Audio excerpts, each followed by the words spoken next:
আপনি কি চাকরির ইন্টারভিউ দেওয়ার জন্য প্রস্তুতি নিচ্ছেন? তাহলে এই ভিডিওটি মনোযোগ সহকারে শুনবেন। চাকরির ইন্টারভিউতে কি বলতে হবে এবং কি বলা উচিত নয়, দুটি জানা খুব জরুরি।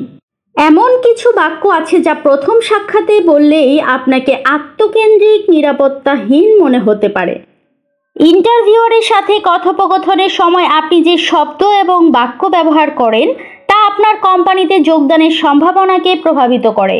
কিছু বিশ্লেষণে জানা গেছে যে ইন্টারভিউয়ের সময় মানুষের আচরণ, যেমন আপনি কি বলছেন এবং কিভাবে বলছেন, তা কোন পদের জন্য আপনার যোগ্যতা সবচেয়ে বেশি থাকা সত্ত্বেও চাকরি পাওয়া বা না পাওয়ার উপর প্রভাব ফেলে। আজকের ভিডিওতে আমি এমন 13টি অভিব্যক্তি উল্লেখ করব যা যে কোনো মূল্যে এড়িয়ে চলা দরকার। 1. আমার আগের বস খুব খারাপ ছিলেন। চাকরির ইন্টারভিউতে সবচেয়ে কঠিন প্রশ্নগুলির একটা হলো আপনার আগের বা বর্তমান বসের সঙ্গে সম্পর্ক কেমন ছিল। অনেক সময় অভিজ্ঞতা ভালো না হলেও সরাসরি খারাপ বলা ঠিক না। আপনার আগের বস বা চাকরি সম্পর্কে খারাপ কিছু বললে আপনাকে নেতিবাচক, অবিশ্বস্ত বা আনুগত্যহীন মনে হতে পারে। এতে রিক্রুটারের মনে হতে পারে আপনি ভবিষ্যতেও এমন কিছু বলবেন। এর বদলে এমনভাবে বলুন যাতে বোঝায় আপনি শেখার সুযোগ পেয়েছেন, চ্যালেঞ্জ সামলেছেন এবং সম্পর্ক ঠিক রাখার চেষ্টা করেছেন। যেমন, আমি আমার আগের বসের কাছ থেকে কাজ সম্পর্কে অনেক কিছু শিখেছি। আমাদের হয়তো দৃষ্টিভঙ্গি আলাদা ছিল, কিন্তু আমরা সবসময় একটা সমঝোতায় পৌঁছতে পেরেছি। 2. আমার কোনো দুর্বলতা নেই। চাকরির ইন্টারভিউতে এটা এমন একটা কথা যা একদমই বলা উচিত না, কারণ সবারই কিছু না কিছু ত্রুটি থাকে, আর সেটা অস্বীকার করা মানে নিজেকে ভুলভাবে উপস্থাপন করা। নিজেকে একদম নির্ভুল এবং ত্রুটিমুক্ত মনে করা যাবে না। এই ধরনের উত্তর ইন্টারভিউয়ারের কাছে আপনাকে অপ্রামাণিক আর অবিশ্বস্ত মনে করাতে পারে। মনে হতে পারে আপনি সত্য লুকাতে পারেন বা ভবিষ্যতে গুরুত্বপূর্ণ বিষয়েও এমন করবেন। তাই আপনার দুর্বলতা স্বীকার করুন, তবে সততার সাথে, আর বুঝিয়ে বলুন আপনি কিভাবে সেটা নিয়ে কাজ করছেন। যেমন, আমি জানি কিছু কিছু সময় প্রজেক্ট শেষ করতে গিয়ে সাহায্য চাইতে একটু দ্বিধা হয় আমার, তবে এখন বুঝি ঠিক সময় হেল্প চাইলে কাজও সহজ হয়, দেরিও কমে যায়, আর টিমের লোকজনকে কাজ থেকে বুঝতেও পারি। 3. আমার এই চাকরিটা দরকার। কথার ভঙ্গিটা এমন যেন কারো কাছে অনুনয় করা হচ্ছে তাই না। ইন্টারভিউয়ার ঠিক তেমনটাই মনে করবেন। এতে আপনাকে একরকম মরিয়া মনে হবে, আর সেটা বরং ক্ষতি করবে আপনার। এমন ভাব দেখালে মনে হতে পারে আপনি শুধু একটা চাকরি চান, এই কোম্পানিতে কাজ করার তেমন ইচ্ছা নাই। নিয়োগকর্তারা এমনও ভাবতে পারেন যে পরে অন্য অফার পেলে আপনি এখানে আর থাকবেন না। আর একটা সমস্যা হলো, আপনি যদি নিজেই বোঝান যে কোনো কিছুতেই রাজি, তাহলে আপনাকে কম সুযোগ সুবিধা দিয়ে কাজ করিয়ে নেয়ার চেষ্টা করতেও তারা পিছপা হবেন না। তাই এর বদলে বলুন আপনি কি কি পারেন আর কিভাবে ওই কাজটা আপনাকে মানায়। যেমন, গ্রাহক পরিষেবা ক্ষেত্রে আমার 7 বছরের অভিজ্ঞতা আছে।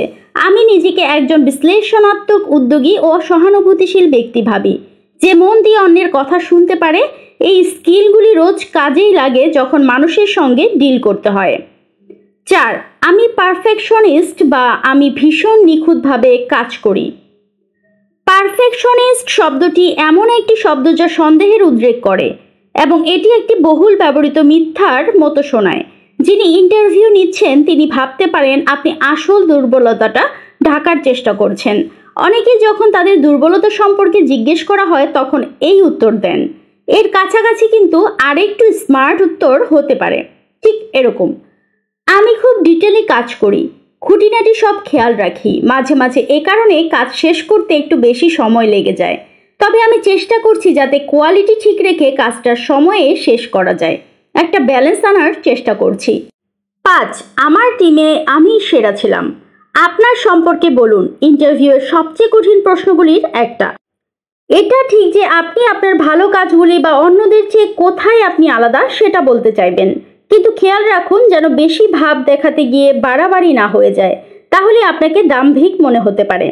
সবচেয়ে ভালো হয় যদি আপনি আপনার অভিজ্ঞতার একটা ছোট সামারি তৈরি রাখেন।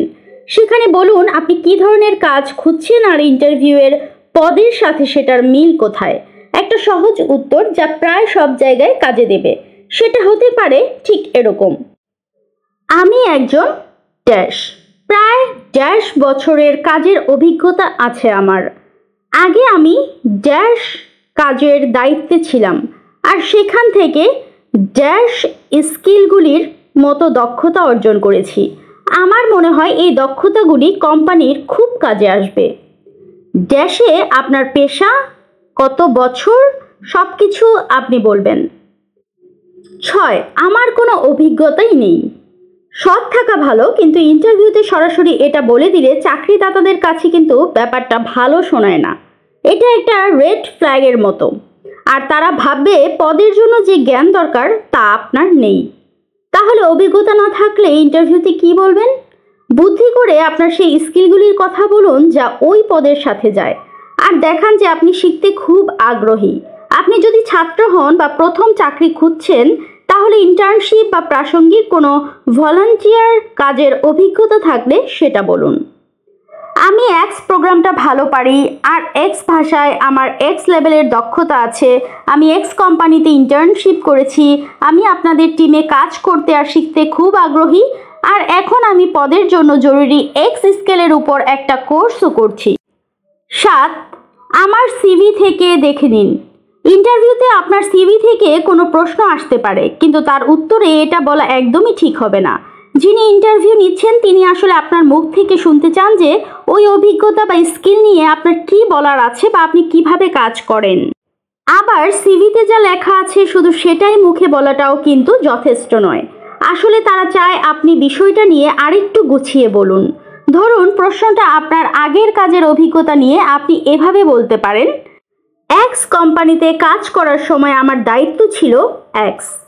এই কাজটা করতে গিয়ে আমার এক্স এক্স স্কিলটা ভালোভাবে তৈরি হয়েছে। 8, এই কোম্পানিটি আসলে কি করে? ইন্টারভিউতে এই প্রশ্ন করাটা বিরাট বড় রেড ফ্ল্যাগ।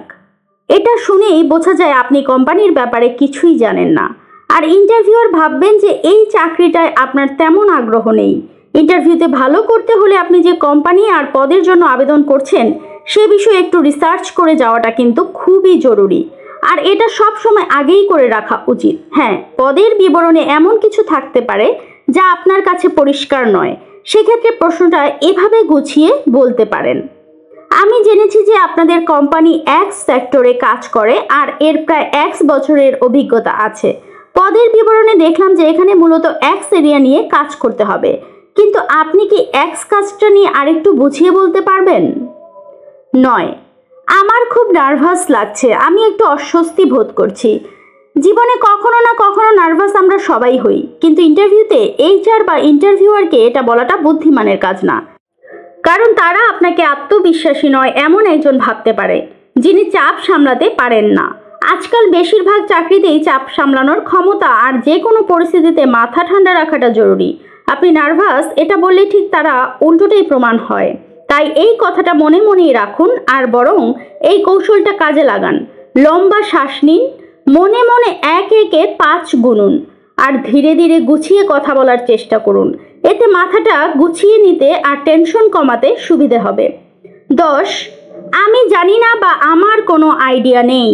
ইন্টারভিউতে এমন কোনো পেঁচানো প্রশ্ন আসতেই পারে যা শুনে আপনি থমকে যান, কিন্তু তার উত্তরে সরাসরি এটা বলা একদম উচিত না। এতে মনে হতে পারে যে আপনি ইন্টারভিউর জন্য ভালোভাবে তৈরি হননি, আর হঠাৎ আসা সমস্যা সামলাতে আপনি তেমন পটু নন।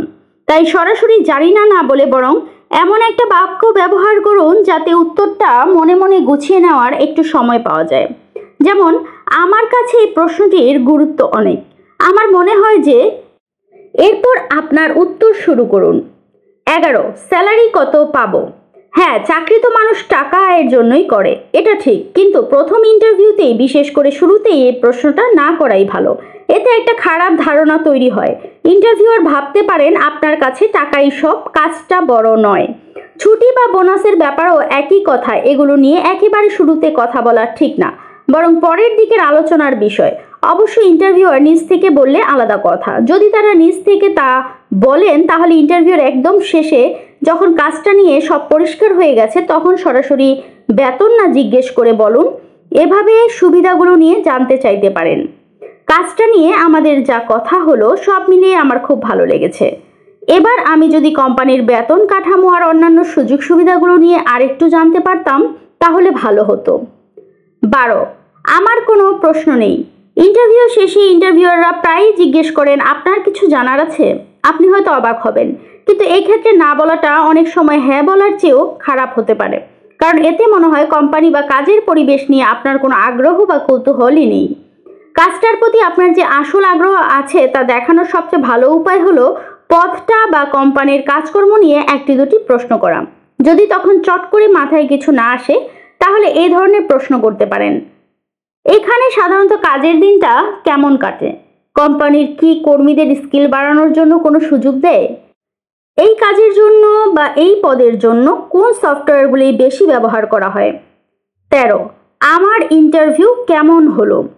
চাকরির ইন্টারভিউতে কি বলা একদমই উচিত না, এটা তার একটি ক্লাসিক উদাহরণ। দেখুন, যেমন কিছু প্রশ্ন ইন্টারভিউয়ারের আপনাকে করা উচিত না, তেমনি কিছু প্রশ্নর ভদ্রতার খাতিরে আপনারও করা উচিত না। এই প্রশ্নটা ইন্টারভিউয়ারকে বেশ অস্বস্তিতে ফেলে দেয়, কারণ আপনি যেমনটা আশা করছেন তারা হয়তো তখনই কোনো মতামত দিতে পারবেন না, আর অনেকে এটাকে অভদ্রতাও মনে করেন। তাই এই প্রশ্ন না করে বরং ইন্টারভিউ শেষ করার সময় এভাবে বলতে পারেন, আজ আপনার সাথে কথা বলে আমার খুব ভালো লেগেছে। আমার সিভি বা অভিজ্ঞতা নিয়ে যদি পরে আপনার কিছু জানার প্রয়োজন হয় তাহলে অবশ্যই যোগাযোগ করবেন। যে কোনো বিষয় পরিষ্কার করতে পারলে আমারও ভালো লাগবে। আজ যে 13টি বিষয় উল্লেখ করলাম, ইন্টারভিউ দেওয়ার আগে অবশ্যই এই বিষয়গুলো মাথায় রাখবেন। আর কথা বলার সময় বেশি বেশি ইয়ে মানে এই ধরনের শব্দ ব্যবহার করবেন না। এগুলো শুনলে মনে হয় আপনি নার্ভাস বা আপনার আত্মবিশ্বাস কম। তার বদলে একটু ধীরে সাবলীলভাবে কথা বলুন, এতে আপনাকে বেশি আত্মবিশ্বাসী মনে হবে। ইন্টারভিউর সাথে বেশি ফ্রি হয়ে যাওয়া বা অতিরিক্ত ইনফর্মাল আচরণ করাটাও কিন্তু ঠিক না, কারণ অনেক সময় এটা অসম্মানজনক মনে হতে পারে। অবশ্য যদি ইন্টারভিউয়ার নিজেই খুব সহজ বা ইনফর্মালভাবে কথা শুরু করেন তাহলে অন্য ব্যাপার। আশা করি আজকের টিপসগুলো আপনাদের অনেক কাজে আসবে। এরকম বিভিন্ন গুরুত্বপূর্ণ বিষয় সম্পর্কে জানতে আমাদের চ্যানেলটি সাবস্ক্রাইব করবেন এবং বেল আইকনে ক্লিক করে রাখবেন যেন পরবর্তী যে কোনো ভিডিও নোটিফিকেশন আপনার কাছে পৌঁছে যায়।